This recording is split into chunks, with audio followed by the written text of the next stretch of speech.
नमस्कार, मैं हूं रंजीत झा और आप देख रहे हैं देश समाचार एक्सप्रेस। मशहूर वकील संजय हेगड़े ने कहा, जब देश में इमरजेंसी घोषित हुई थी तब सुप्रीम कोर्ट कोलैप्स कर गया था, लेकिन हाई कोर्ट चट्टान की तरह खड़ा था, न्याय की रक्षा करने की क्षमता रखता था। लेकिन अब जब अघोषित इमरजेंसी है तो इसी देश में संवैधानिक अदालतें उम्मीदों पर खरा नहीं उतर रही हैं, फिर चाहे हाई कोर्ट हो या सुप्रीम कोर्ट कोलैप्स करते हुए दिखाई पड़ रहे हैं। लेकिन ट्रायल कोर्ट्स दृढ़ खड़ा है और वो न्याय की रक्षा कर रहा है। संजय हेगड़े ने ऐसा क्यों कहा है, हम इसके लिए आपके सामने दो बड़ी रिपोर्ट रखने जा रहे हैं जो इस वक्त पूरे देश में चर्चा का विषय बना हुआ है। एक कोर्ट ने योगी सरकार को जोरदार झटका दिया है, झन्नाटेदार तमाचा जड़ा है, तो वहीं दिल्ली हाई कोर्ट की डिवीजन बेंच के फैसले ने पूरे देश के लोगों को झकझोर कर रख दिया है। क्या हालात आ गया है। दिल्ली हाई कोर्ट से एक खबर आती है कि कुलदीप सिंह सेंगर की सजा सस्पेंड कर दी गई है। आजीवन सजा मिली थी जो उसने रेप जैसा घिनौना कांड किया था, लेकिन अब दिल्ली हाई कोर्ट ने विचित्र तरीके से जजमेंट में तर्क देते हुए उस दरिंदे को राहत दे दी है, उसे जमानत दे दी है। और इसके बाद दिल्ली की सड़कों पर वो पीड़िता प्रदर्शन करने आई हैं, धरने पर बैठी हैं कि अब कुलदीप सेंगर बाहर आएगा और अपने ही गुर्गों के सहारे फिर से मेरी जिंदगी नर्क बना देगा, मार देगा, कुछ भी हो सकता है।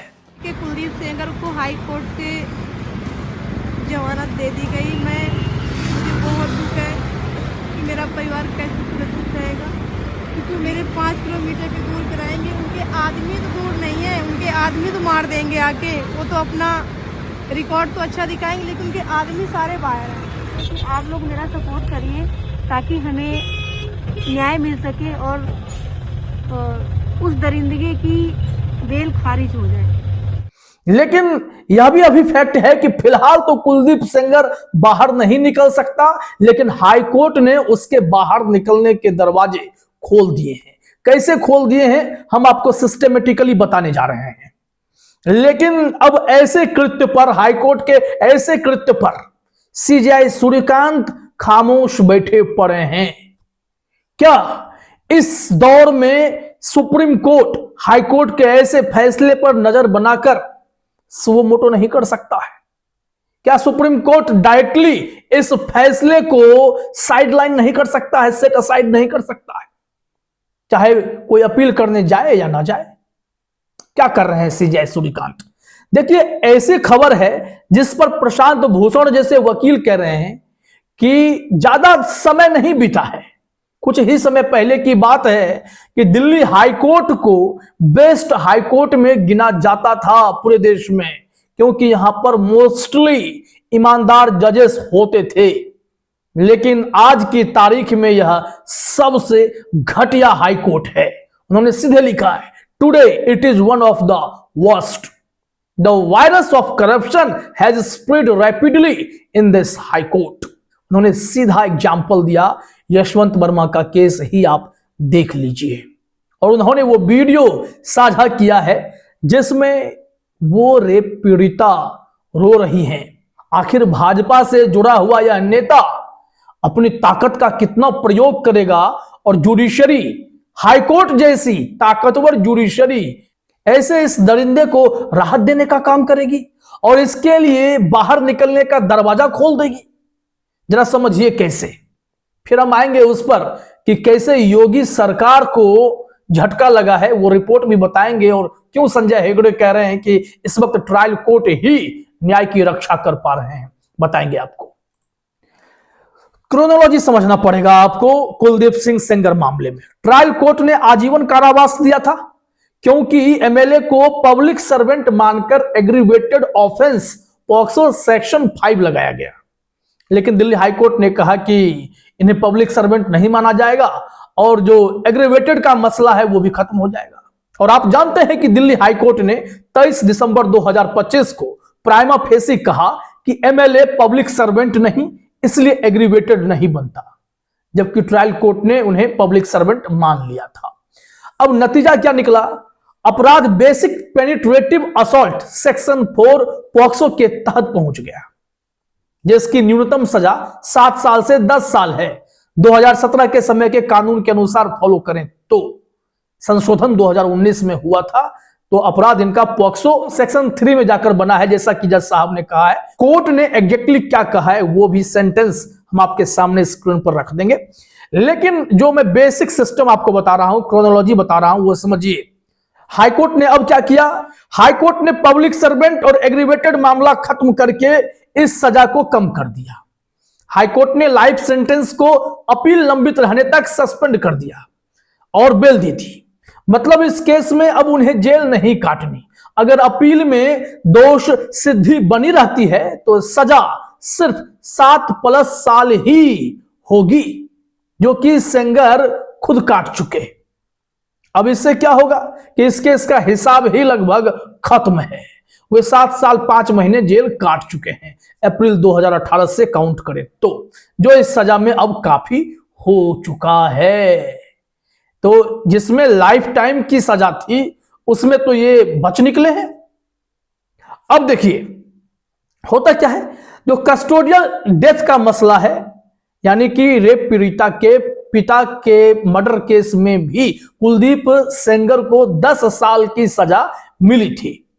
सख्त कैद की सजा मार्च 2020 में दी गई। ये 7 साल 5 महीने इस सजा में भी पूरी तरह एडजस्ट हो जाएंगे, काउंट हो जाएंगे। यानी कि इन्हें जेल में ज्यादा से ज्यादा अगर सजा मिल भी जाए उस मामले में तो 2 साल 7 महीने की सजा होगी और इसके बाद वो बाहर निकल जाएंगे। अगर सरकार की मेहरबानी हुई तो कोई रिमिशन छूट भी मिल सकता है, तो पहले भी बाहर आ जाएंगे। इस केस में फिलहाल अपील लंबित है और सेंगर ने सजा सस्पेंड करने की भी मांग की है उस मर्डर केस में भी, क्योंकि काफी समय जेल में काट चुके हैं। लेकिन फिलहाल सजा सस्पेंड नहीं हुई है और बेल उसमें नहीं मिली है, तो ये जेल में रहेंगे। लेकिन ज्यादा समय नहीं है जहां उनकी जिंदगी जेल में कटने वाली थी। दिल्ली हाई कोर्ट ने हदें पार कर मेहरबानी दिखाते हुए कुलदीप सेंगर को बड़ी राहत दे दी। दिल्ली हाई कोर्ट के डिवीजन बेंच में जस्टिस सुब्रमण्यम प्रसाद और हरीश वैद्यनाथन शंकर थे, जिन्होंने ऐसे फैसले दिए जिसने सबको हैरान कर दिया। उन्होंने कहा, इस कोर्ट की राय में इस स्टेज पर हम सेटिस्फाइड हैं कि पॉक्सो एक्ट की धारा 5C का अपराध अपीलकर्ता पर नहीं बनता, क्योंकि वे पब्लिक सर्वेंट की डेफिनेशन में नहीं आते। केवल पॉक्सो एक्ट की धारा 3 का अपराध बनता है, और यह देखते हुए कि अपीलकर्ता ने पहले से ही लगभग 7 वर्ष और 5 महीने की कैद काट ली है, जो 2019 संशोधन से पहले पॉक्सो एक्ट की धारा 4 के तहत न्यूनतम वर्षों से अधिक है। यह कोर्ट अपीलकर्ता की सजा निलंबित करने के लिए इच्छुक है। यह है दिल्ली हाई कोर्ट का जजमेंट, जो संजय हेगड़े कह रहे हैं, प्रशांत भूषण कह रहे हैं कि हाई कोर्ट ने जिस हिसाब से निर्णय देना शुरू किया है, या सुप्रीम कोर्ट ने जो निर्णय देना शुरू किया है, वो संवैधानिक अदालतें हैं और उम्मीदों पर खड़े उतर नहीं रहे। व्यवस्था कोलैप्स हो गई है, कोर्ट वर्स्ट हो चुके हैं। लेकिन जब बात आती है ट्रायल कोर्ट की, तो वो कैसे रक्षा कर रहे हैं ये समझिए।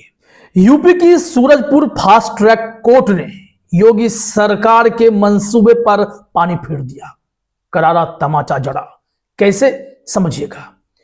दरअसल दादरी अखलाक लिंचिंग केस में उन दरिंदों की माफी के लिए, उनका केस वापस लेने के लिए सरकार ने कोर्ट में अर्जी लगाई। लेकिन जब केस को सूरजपुर फास्ट ट्रैक कोर्ट ने देखा, जज साहब सौरभ द्विवेदी ने देखा, तो उन्होंने योगी सरकार की हेकड़ी निकाल दी। सूरजपुर की फास्ट ट्रैक कोर्ट के जज सौरभ द्विवेदी ने सरकार की अर्जी को आधारहीन, महत्वहीन और तथ्यहीन बताया, यानी बेसलेस, इनसिग्निफिकेंट, फ्रिवोलस तक कहा।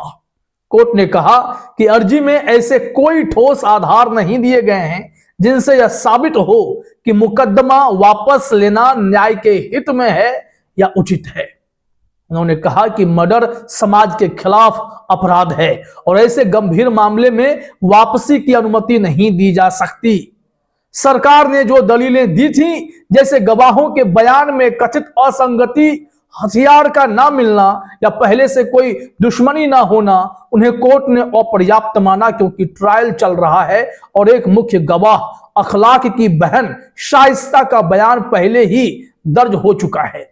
कोर्ट ने यह क्लियर किया कि सीआरपीसी की धारा 321 के तहत मुकदमा वापस लेने की अनुमति देना कोर्ट का विवेक है और यहां ऐसा करना न्याय की प्रक्रिया में हस्तक्षेप होता। अब समझिए कि कोर्ट ने इस मामले में क्या आदेश दिए कि मुकदमे को अत्यधिक महत्वपूर्ण, हाईली इंपॉर्टेंट कैटेगरी में रखा, ट्रायल को तेज करने के लिए डे टू डे हियरिंग्स का आदेश दिया, सबूतों को जल्द से जल्द दर्ज करने और उनकी सुरक्षा सुनिश्चित करने का आदेश दिया और अगली सुनवाई की तारीख 6 जनवरी तय भी कर दी। इससे योगी सरकार को झटका लगा, लेकिन उनका मंसूबा सामने आ गया। वो जो हिंदू मुसलमान करते हैं, भीड़ तंत्र के रूप में मुसलमानों की जान ले लेते हैं, उन्हें बचाने के लिए ये लोग अदालत में उनके खिलाफ चल रहे केस को वापस लेने की कोशिशों में जुट जाते हैं। देखिए, ट्रायल कोर्ट ने यहां न्याय की रक्षा की है। नेशनल हेराल्ड केस में जिस तरीके से सोनिया गांधी और राहुल गांधी को फंसाने का काम किया जा रहा था, उसमें दिल्ली की एक कोर्ट ने उन्हें बड़ी राहत दी और बताया कि ईडी कैसे षड्यंत्र रच रही है और उनसे कहा कि पहले अपना होमवर्क पूरा करके आइए, इस तरीके से प्राइवेट कंप्लेंट पर किसी को फंसाने का खेल तो नहीं चलने देंगे। यही ट्रायल कोर्ट है। जब सोनिया गांधी को वोटर केस में फंसाया जा रहा था, तब भी उन्होंने एक वक्त राहत दी थी। जज वैभव चौरसिया थे, फिर से दोबारा केस गया है। लेकिन जरा सोचिए कि ट्रायल कोर्ट अडिग खड़ा है। अरविंद केजरीवाल को ईडी केस में जमानत मिली थी, वो भी दिल्ली कोर्ट में ट्रायल जज न्यायबिंदु सिंह का यह बड़ा फैसला था, जिसे दिल्ली हाईकोर्ट ने कुचल दिया। और यही दिल्ली हाईकोर्ट पर प्रशांत भूषण ने गंभीर आरोप लगाए। तो कुल मिलाकर यह देखा जा रहा है कि ऐसे गंभीर इंसिडेंट्स हुए जा रहे हैं, लेकिन सीजेआई सूर्यकांत खामोश बैठे हैं। क्या वो अपनी आंखें खोलकर ऐसे केसेस में सुओ मोटो कर इन लोगों का हिसाब बराबर करेंगे? क्या वाकई में न्याय होगा? क्या संवैधानिक अदालतों पर खोता जा रहा भरोसा फिर से अडिग हो पाएगा? इसके लिए जरूरी है कि सुप्रीम कोर्ट अपना जिगरा दिखाए। फिलहाल इस वीडियो में इतना ही। आप तमाम साथियों का हमसे जुड़ने के लिए बहुत बहुत धन्यवाद।